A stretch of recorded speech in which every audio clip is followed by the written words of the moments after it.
What is going on, guys?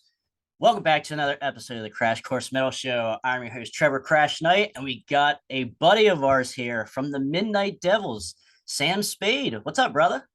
Oh, Trevor, how are you, man? I'm doing great today. It's a pleasure to be here, an honor to be on your show. First of all, thank you. You gave us our very first reaction video ever. And I have to tell you, it is quite a surprise, and I was honored. And I watched it at probably 2 in the morning, thinking, oh man, this is a step. This is something huge. We got a reaction video. Beautiful. Hey, there's not too many. Well, when I first started it like last year, there wasn't too many like people just doing metal and specifically underground metal type deal. So I thought, that might be a good idea to start just to help promote stuff. So You're pigeonholing the market, cornering the market. I love exactly. it. Gotta get the real diehard fans here. So all right, my man. So basically just please tell us a little bit about yourself. Tell us about the Midnight Devils, like your origin story, if you would like to start there. Tell us where it kind of all began. Sure. And my name's Sam Spade.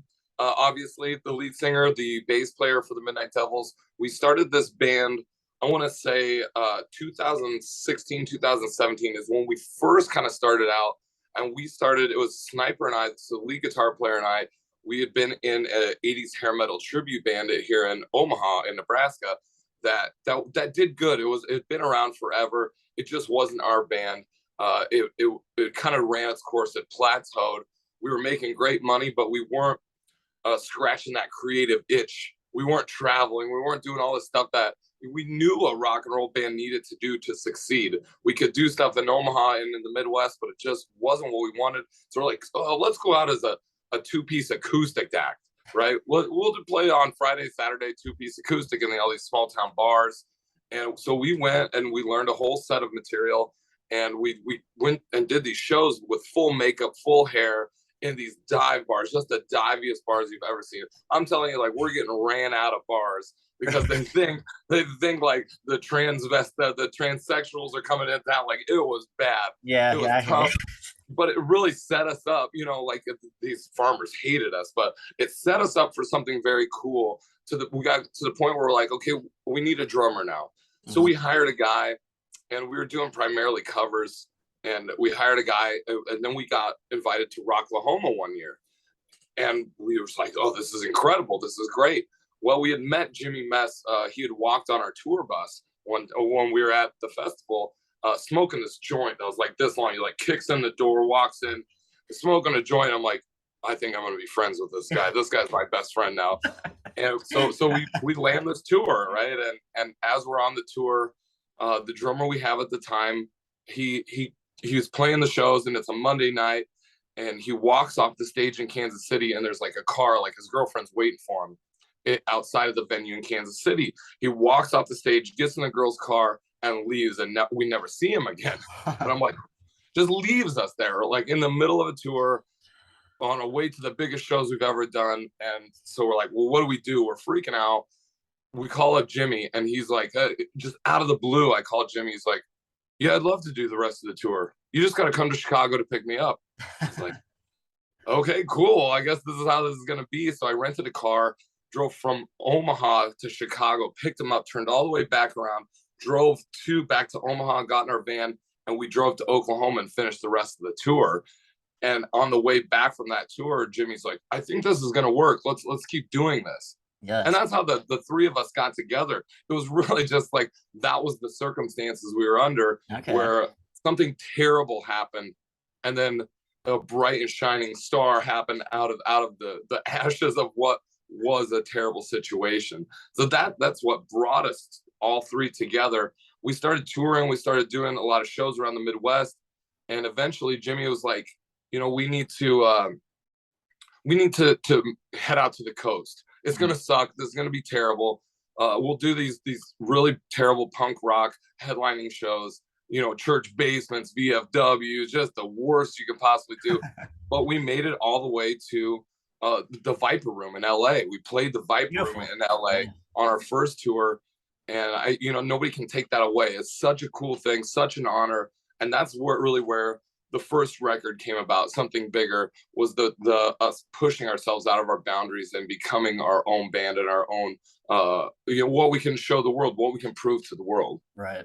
Right. That's certainly a one of a kind story. And Yeah. since you brought up that you are from Nebraska, how is like the metal scene in just Nebraska as a whole, and Mhm. Omaha, if you want to be exact? I think that the music is great. I've always thought music in Nebraska is great. Now, that being said, I don't think that people in Nebraska generally Mhm. gravitate, or we're so out there and so far, so hyper glam, so Yes. party, so and I don't think people get it yet in Right. Nebraska. But I'm telling you this, and I think it's just Omaha, because I don't. We played in a smaller town, even a smaller town last week, and Mhm. they brought out 1,000 people in the middle of the street in Nebraska for original live music. And I've Okay. never seen like this. Never have I ever seen a festival in all of our travels that compares to this festival in Grand Island when we played. So there's like little pockets that get it. Yes. And we're playing in Omaha this Friday, and I have reservations about playing our hometown. And I just don't know. I like to give it the benefit of the doubt and say it's Right. going to be great, but I don't know. We're going to see. Other than that, music in Nebraska, it's a state that if you're on your way to Denver to Chicago, from Denver to Chicago, you're driving through Nebraska. So Nebraska gets so many good acts, so Okay. many good shows. It's really cool and an underrated place. Such an easy place to live. I love it here. Yeah, I always did like that area of like Mm-hmm. Nebraska, just that all the states surrounding that area, and it just seems like rural, laid back type Yeah, states. that's Nothing exactly crazy what it going is. on. Nothing. Yeah, Yep. no big city life for the most part, like New York City or Philadelphia, Right. Baltimore. I'm not really fans of just those cities in general. So, and that's where I'm located around. So, Yeah. definitely. So yeah, if you want to, so you talked a little bit about Rocklahoma and such. I seen you guys released something your Something Bigger EP and also Mhm. CD. And I know a couple friends that I was talking to actually last night talking about this interview. They were saying, so what's the difference between the EP and the CD? Because it's they're both named Something Bigger. So I Yeah. wanted to ask you if you could like just tell the rest of all your fans what exactly is the difference. Sure, absolutely. And it's such a cool question. A little interesting bit of Midnight Devils history is that it wasn't the first time we were going to Rocklahoma, but it had to be like the third time maybe. But it was the time we were go, okay, we have to put a record out. We have to do this record. We have nothing. So let's do our own record. And we did it all in Omaha in a studio. It was the guy's first, like the producer's first time doing a record. So everything was, we were learning still as a band. He was learning as a producer. We didn't know what we were doing.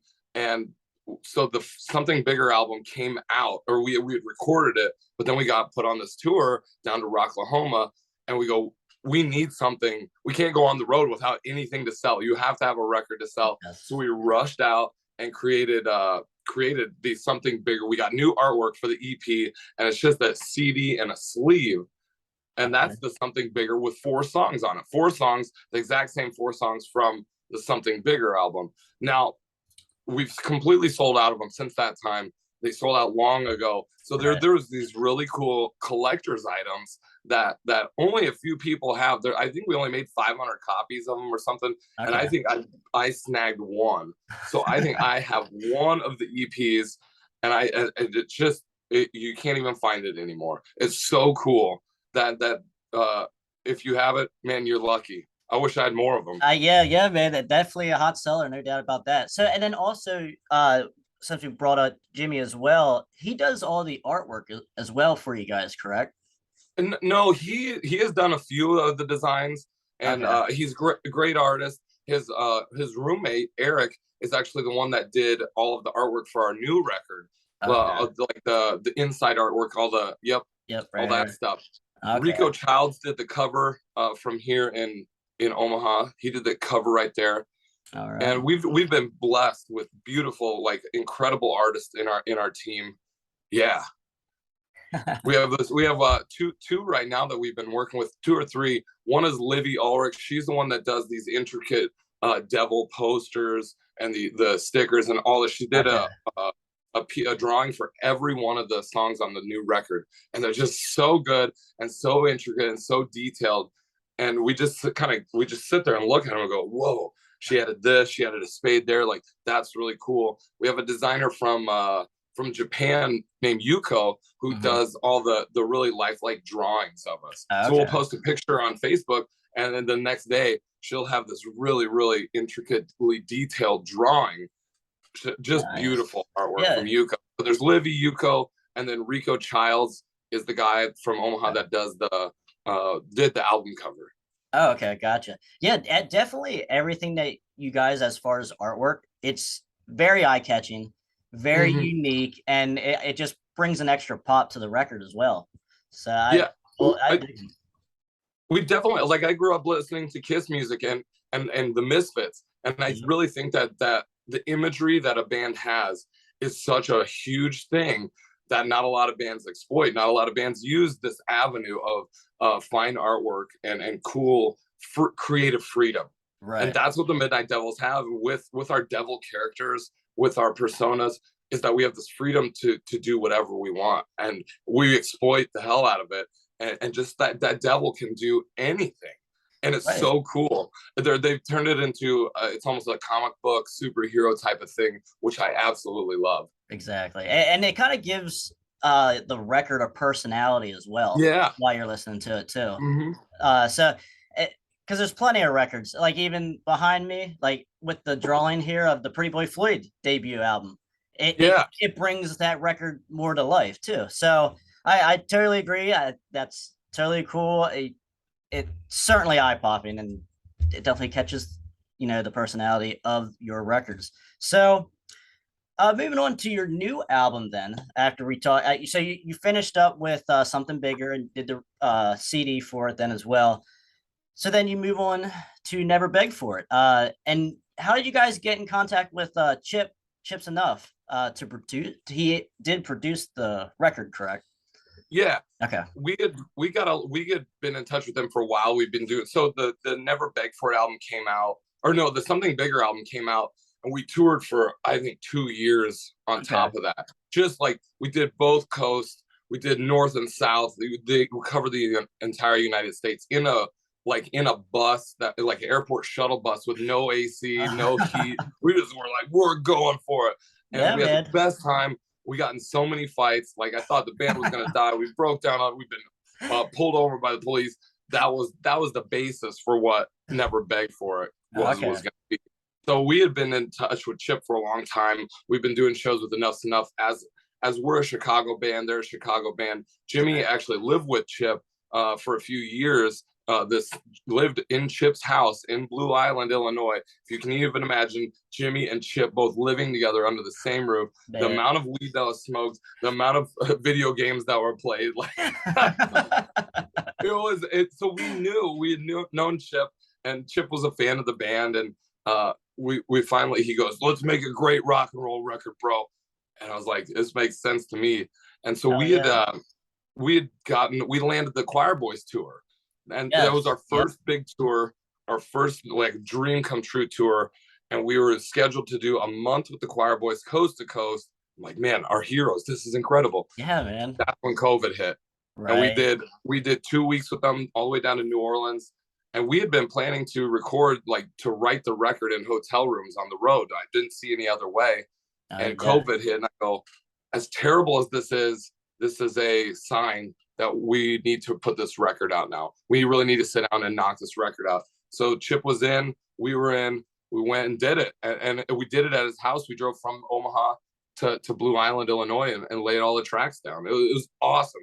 And it was the perfect timing because nobody was doing anything.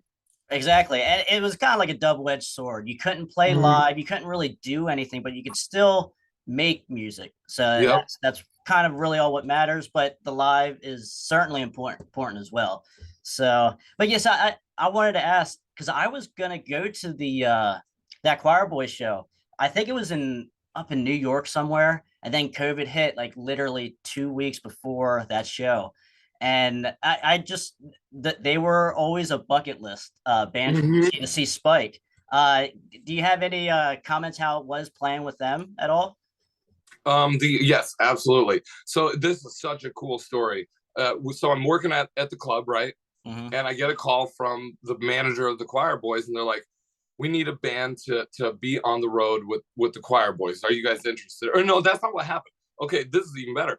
So I woke up one morning and I go, "Oh, the Quireboys are coming to the United States. I love the Quireboys. I remember watching them on those Hard and Heavy cassette tapes." Playing Right. Castle Donington, right? In Yes. 1990. And I go, I love the Quireboys. So I hit up my manager at the time and I go, we want on the tour. What are you can you get us on there? He goes, no, I can't do it. And I was I don't like that. I don't like that answer. So I found the Quireboys manager. I emailed him myself. I go, hey, do you want this band to open for you? Lo and behold, he calls me up and he's like, yes, we want you guys. You guys are going to be the support act on the second half of the tour. It's going to be the Raskins Okay. on the first half, you guys on the second half. I was like, cool, we'll Right. take it. Right. Then the Raskins bailed the week of the Oh. tour. And so I get this call. I'm sitting at the club. I get this call. We need you guys in Salt Lake City in 3 days. You guys are doing the whole entire tour. And I was like, hold on, this is really happening. So it was like Amazing. one of those moments where I walked into my boss's office. I go, I really hate to do this, but I'm not going to be back in town for a month. Can I please still have my job? He's like, this is so cool. This is rock and roll. Go do what you got to do. So we drove to Salt Lake City. We met the boys. And the first night of the tour, I was nervous to meet them. I was really like starstruck because these are my heroes. Right. And the first night of the tour, we're playing with Bam Bam from the Wild Hearts too. So like add pressure on the situation. Yes. Bam walks in, we're sharing gear, and he's like, "What are these drums? This is a pile of shit. This is terrible. This is absolute garbage. I can't work with this." And I'm freaking out, going, "The guy from the Wild Hearts hates me already. It's the first night of the tour." And it worked out. We figured it out, the drums, and then we met Spike, and Spike became like one of the coolest dudes ever, and a pleasure to be on the road with. Yeah, it was great. He was nice to us, and I really learned a lot watching him and learning from him. Little did I know, later on down the line, things kind of changed, and the situation took a twist of what I was not aware of, like the public perception to the actual perception. Right. I don't want to get into their dirty right. Yeah, we don't have to do we don't have to do that, but it is a shame though. Either way. But we did another tour with the Quireboys without Spike, and I'm telling you, like, the band was incredible.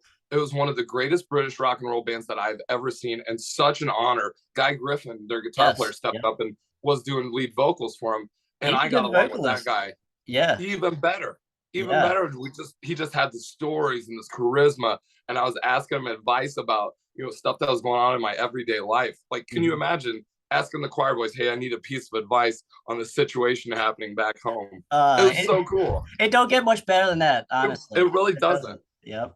Oh my gosh, that's why we have these interviews, just to bring the audience these stories. There's so many stories that you just don't hear about anymore. It's just we feel stuff you're like triggering in my mind, going, "Oh yeah, this happened. Oh yeah, this happened." Yeah, I mean, it's just normal life for you though. That's it just happens every day, right? So definitely the new album. Are you able to give us any insight as far as what the next music video will be off the album? Yeah, we're working on currently. So we did when the Quireboys tour happened this year. So we did I think it was April, or it had to be in May, the beginning of May. We did 2 weeks, a 2-week nonstop tour from, I think we started in New Hampshire and it went to the Whiskey Go Go in LA. 2 weeks nonstop. We didn't have a day off. We were traveling every day playing, which was fine. It was great. But we filmed a lot of footage. And Guy, or it wasn't Guy, it was Paul. Paul Gearing, their guitar player, is like this video file. So he would be filming everything. We'd be in the van messing around. He's filming. And I go, what are you taking this for? He goes, just what I do. And I go, would you be interested in doing the Highway 69 music video? And he's like, I would love to. So we've run into a few snags, like transferring pieces of video from Nebraska overseas and everything like that. So we run into a few obstacles tech wise. Right. But He's working on the video for Highway 69. That's gonna, I believe, be the next one. It's gonna coincide with Highway 69, a vinyl, a limited edition 300 etched vinyl that we're going to be releasing soon. So it's kind of like this exciting thing. Highway 69 is kind of taking a life of its own. The single itself, like we're getting record play from, or we're getting spins from places I've never even heard of. Everybody's just going crazy over this single, and the labels like sending me updates every week going, oh, the numbers are growing, the numbers are growing. I'm like, this is cool. Like, we actually have something happening here. Yeah, man. I've never been on this side of the fence before. Yeah, man. It certainly does have a life of its own, I think, as well. It just has so much attitude, so much power behind it. I think the video will match, if you know. I hope so I think too. the video will match it. There's no doubt. I'm excited to see what he has, like what video, because I can't remember the tours, or they could do kind of blur together, but he videotaped a lot of it, and we did some shooting here in Nebraska, and I think it's going to be one of those cool road videos. Beautiful.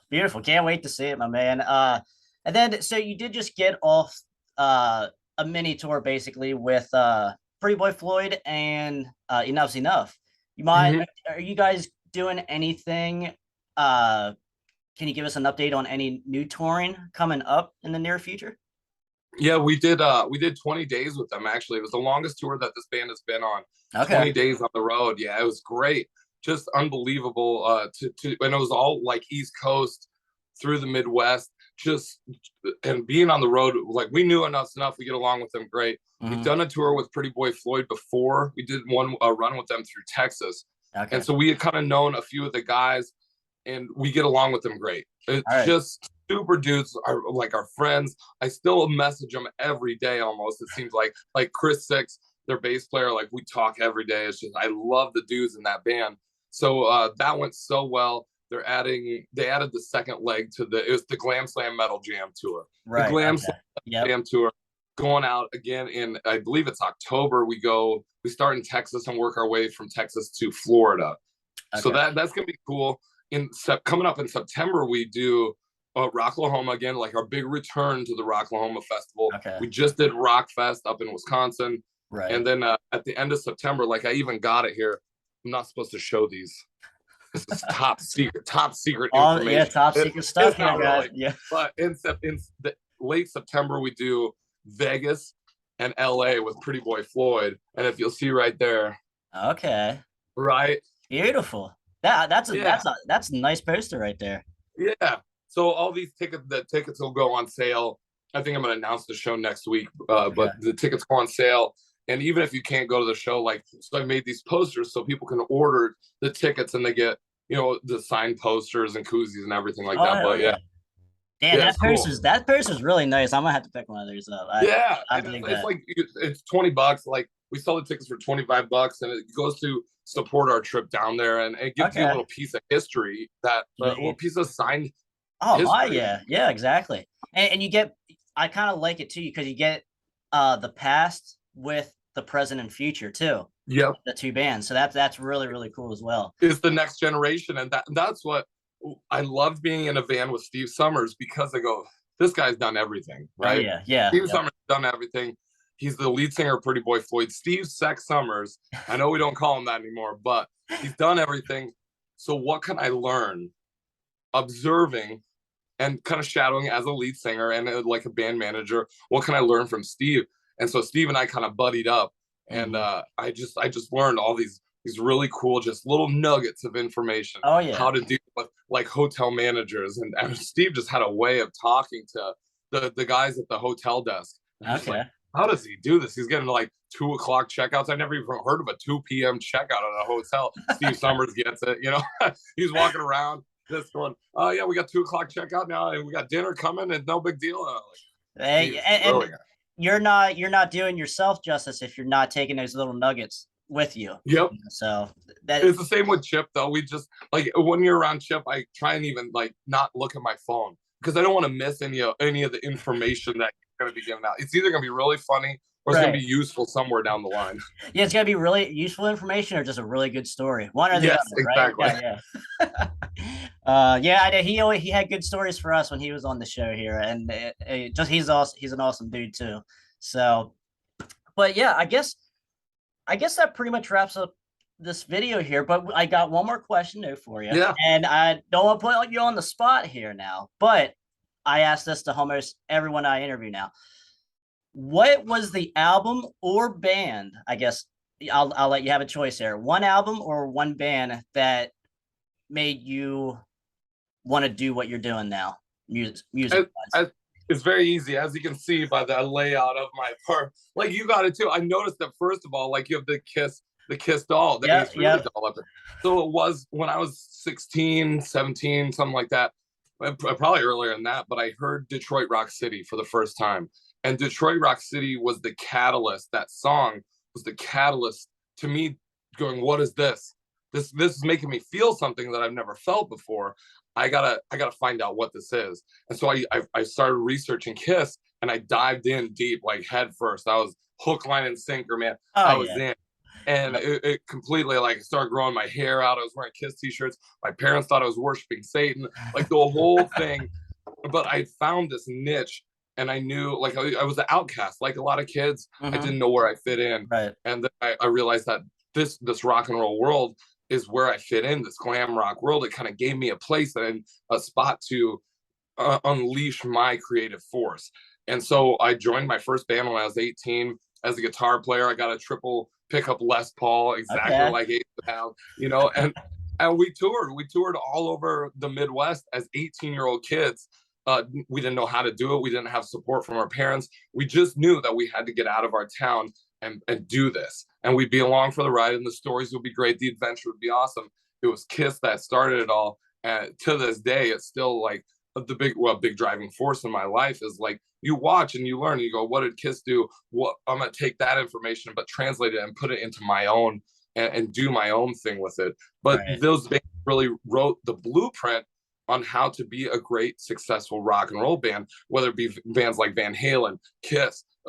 There's just the list is on and on. You put out a great record, you go on tour, you work your ass off. There's no easy way to get there.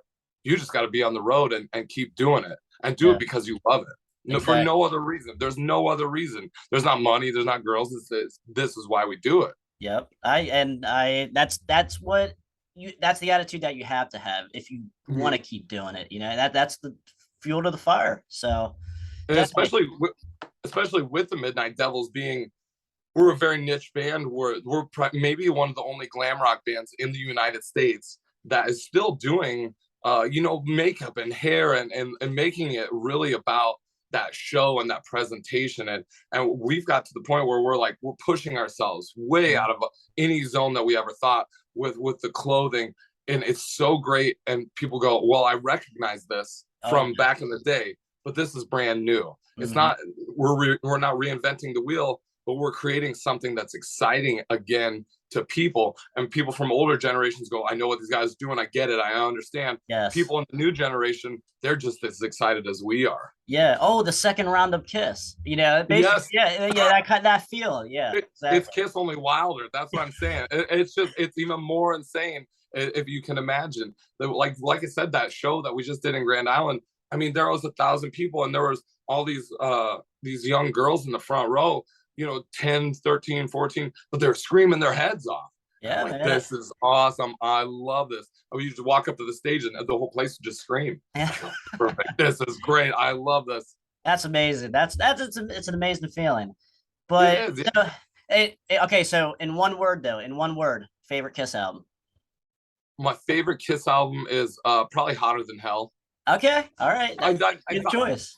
it was Hotter Than Hell, Rock and Roll Over. I mean, I know so much, like I've ingrained myself in all this knowledge that I went back during the quarantine because we had no anything Oh to yeah, do. yeah, So I yeah. was like, I'm gonna learn all the Kiss songs on the bass. Oh, And so I there. started diving in. I'm like, wow, Gene Simmons is a really good bass player. Like his bass lines are real, especially in the first 5 or 6 records. His Right. bass lines are very Paul McCartney, very walking bass lines. I'm like, man, he's singing, playing, and wearing makeup and armor and jumping around. This dude is incredible. It's Right, great. right, right. Yeah, man. Definitely that's a good album there. No doubt about that. So I guess Sam, that pretty much wraps up everything I have here for you, brother. I want to thank you so much for coming on the show. And guys, comment below, say hi to Sam. I'm sure he'll be stopping by here again shortly. So, and I will also put the links Okay. for Midnight Devils in the description, guys, and in the comments as well. I will do that. So, guys, I guess that pretty much wraps up. I want to thank you for watching the Crash Course Metal Show. That's Sam Spade from the Midnight Devils. And I'm Trevor, thank you so much. Yes, sir. I appreciate it, dude. Even though I was an hour late, the time change was messing with me. It's I all appreciate good. you being so patient, man. It really means a lot. And to talk to you, it really like I love doing this. And I love that you have a passion for it too. Yes, sir. You know, like you said, got to fuel the fire, got to bring this stuff back, my man. You know, so all right, brother. All right, guys, that wraps it up, and I will see you guys later. All right, Sam. Peace out, brother. Good night.